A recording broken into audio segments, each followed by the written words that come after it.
Hello and welcome to Vintage Gaming Memories. I appreciate your interest, whether it's your first time here or a return visit. If this is your first time, please subscribe as it really does help grow the channel. For this video will be my first of probably many where I will be doing a review on an item, and the item I am reviewing is the joystick that you see there.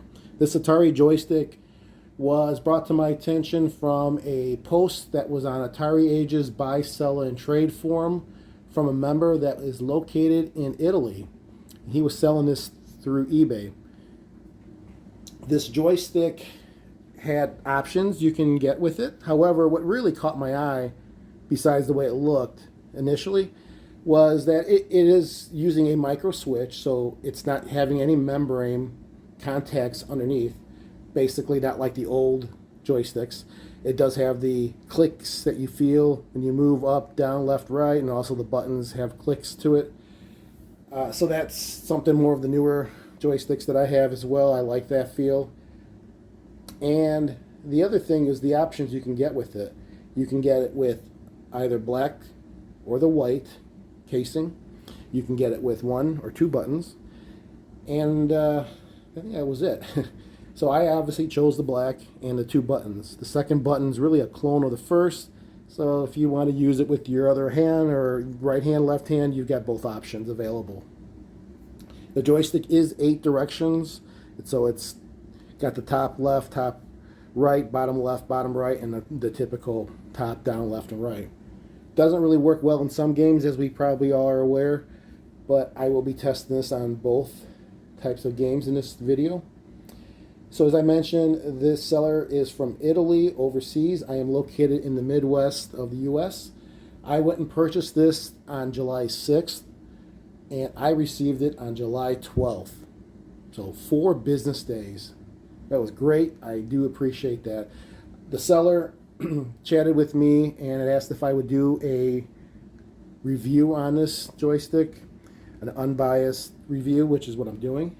And what else about it? I did pay $54, which included shipping and tax, which was great. I think that was pretty reasonable and fair. Let's see, I think that's about it. That's a good overview of what we're going to look at today. So let's break this down into categories that I'll talk about. There'll be 3 categories that we'll talk about it based on the look, the feel, and the performance. Fill in your joke there, because I know there's a joke somewhere in there. But the look, feel, and performance. The look is pretty much your first impression, what you think about how it looks without touching it. No physical involvement with it, just sort of like if you were car shopping on the internet. The feel, it's actually having that physical touch. So you're getting to look at it and feel it. You know, how does it hold in your hand? How much does it weigh? Does it feel heavy? And so forth. With the same car analogy, it's like when you get in the car inside of it, inside the dealership, but you're not starting it nor are you driving it. And then the performance category, that's how it actually performs during the gameplay. And going back to that car analogy, you know, it's like when you have the keys and let's see what it does. So we'll break it down, those 3 categories. I will rate it from 1 to 5, 1 being poor, 3 being average, and then 5 being great. And then maybe I'll throw in a last category for like the intangibles, things that I really can't quite define in those 3 previous categories. And then we'll get an overall score. So, first impressions. Well, as you can see, it is 3D print. I'll get a little bit closer view. It's not molded, but it is a 3D print.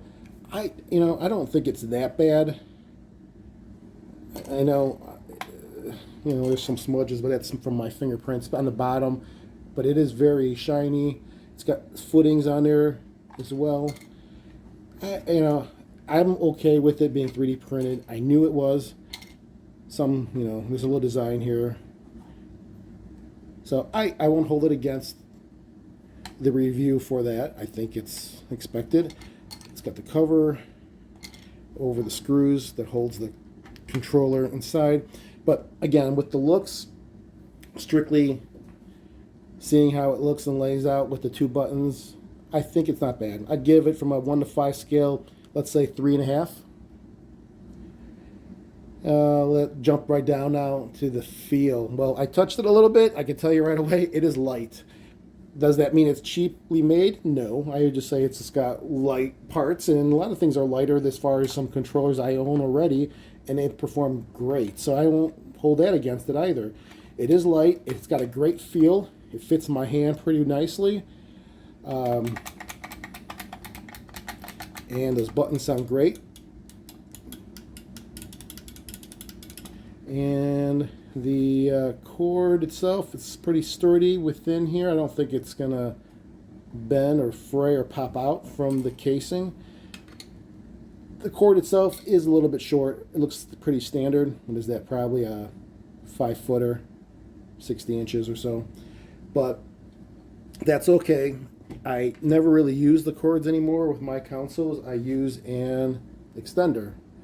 This extender is a 6-footer, so it does a lot of things, not only because I need it to reach where I'm sitting, but it also lessens the stress put on your normal controller as it plugs into the back or the side of your console, and it keeps bending it if you're doing a stretch from a long distance. So having something like that does help. So again, being the cord length, it doesn't bother me. I'd give this overall, I don't know, feel of it, let's give it a 4. And then the last category is going to be performance, which we'll have to hook this one up to we'll use the Atari 800 XL, and we'll put some games in there and see how that goes.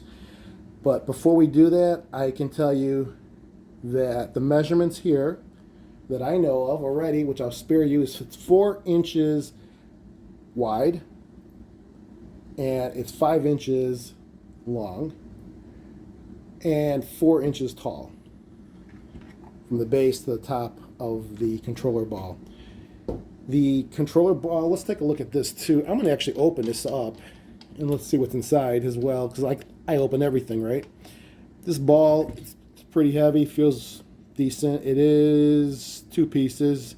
I don't know if you can see it, of the plastic. Not a problem. I'm just showing that out, but it's got a good weight to it. Here's something I always look at when you do this. How is this thing set? It's set pretty centered. I like it, so that's good. I mean, you can reset if it's not centered. That shows it takes, it shows there's been putting some effort into making sure it looks nice. Now, again, they're 3D printing. You're going to see that, but it's covered up. Anyhow, it has 4 screws that holds the controller itself, the directional portion of it, and it's got 4 screws and 3 screws on the back. So let's take this apart and see what's inside.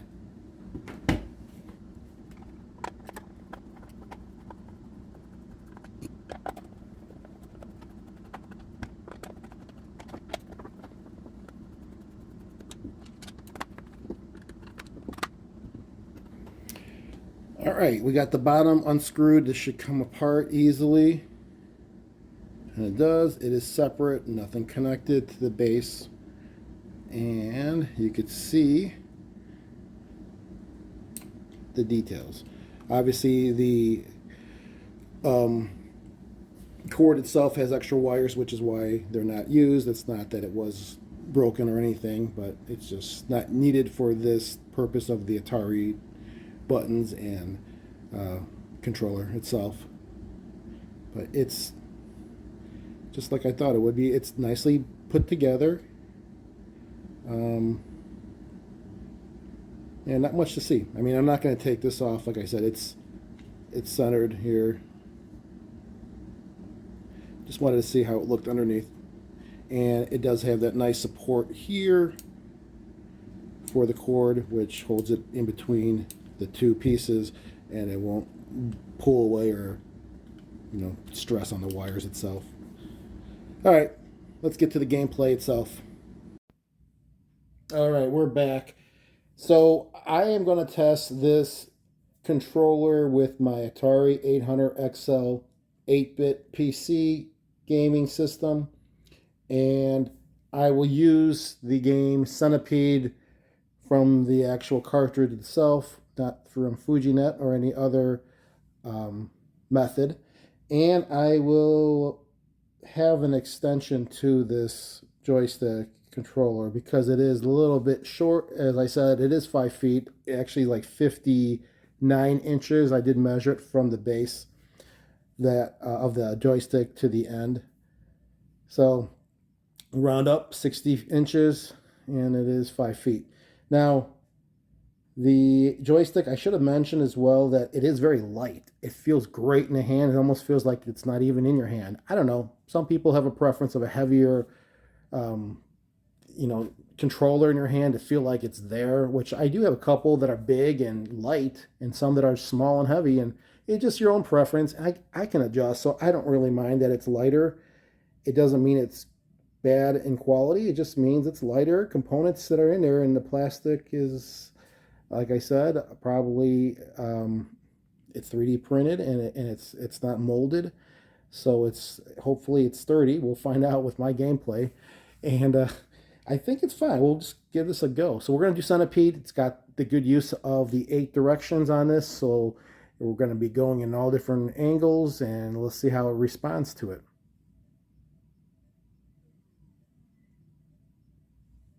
All right.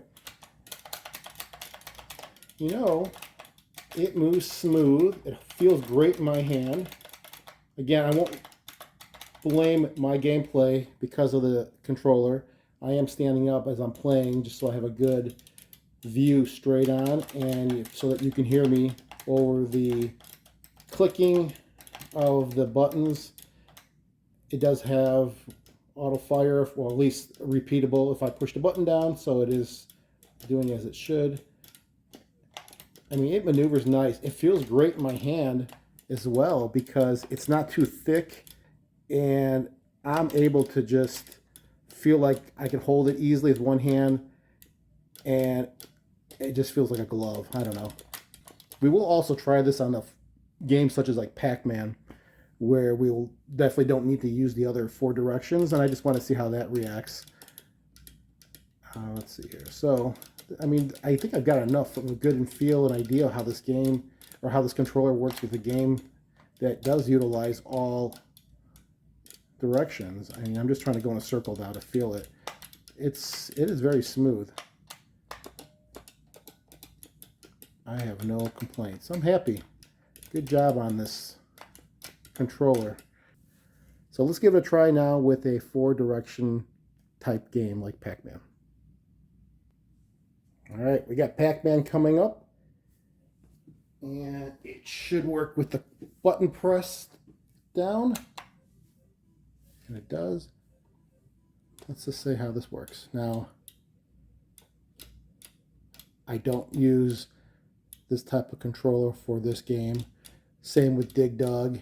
Games like that, I really do like using a 4-direction controller, which I'll do a review on all my controllers. I have a lot of them, some really unique ones as well, but some are very quiet and smooth. Some don't have that mechanical click like this one does, which I don't mind. Again, it actually not a problem. And well, there it goes, Mets. It's just, you kind of have to hold it in the right way so you don't go ahead and try to go on an angle and then realize it's not moving that way. So I think this is great. I think this is enough of Pac-Man here. Well, let's take a look at one more test that we can look at here with this controller. Yeah, Missile Command. I just want to give another test with the game that will utilize the full 8 directions. We won't play too long on it. I just want to get one more feel of it before I give my final opinion. Okay, it's very smooth. I mean, I have, yeah, it's great. I like it. Maybe we'll go one more round here, but it's just like I expected it, really. I keep saying that, but I'm very happy, and I will endorse this controller for sure. Price wasn't bad, and great communications with the seller. He's an AtariAge member, I believe, still. I will put his link to his eBay listing if you're interested. Don't know what the price is as of today, but you know, it's a good pickup. All right, well, I am done testing this on my games so far. I'll play it more often, but for now, the initial test that I wanted to do for this video, covering the look, the feel, the performance, and then, you know, we'll throw in another category for the intangibles, things that I really can't quantify in those three other categories. I said that the look, yeah, 3.5, 4. Only reason I said that was because you could see the 3D print. I don't have a problem with it. Some may think it's cheap looking. It's not a molded, you know, a controller, and I knew that, and I'm fine with it. So I have no issue. 3.5, 4, just for the looks, and also because I said the cord looked pretty short. The feel, solid 4. I mean, it is nice. And the buttons both work as they should. The performance, I don't want to say a 5 because that's, you know, there's a reasons for 5s for certain ones. I'd say this is a solid 4. It performs exactly like it should. Now, if it had the capability to just lift up and adjust it to a, you know, a 4 direction, which I have a controller that does that, my Party K does that, that would be great. But it doesn't, and that's okay as well. No fault to this controller. I definitely say it's a solid 4. So I would give it an overall 4 out of a 5 scale. The intangibles would be like the price and just my overall feel of this whole entire experience with it. It brings it up to a 4. I mean, it is a great joystick for my collection. Let me know what you think about this, if there's anything I might have missed, because I will probably do more reviews on joystick or controllers that I have for the Atari 8-bit in the near future. So thank you all again for watching. Please subscribe if you can. It'll help me continue to grow this channel. And until next time, keep your gaming passion from the past alive by living it today. Take care, everyone.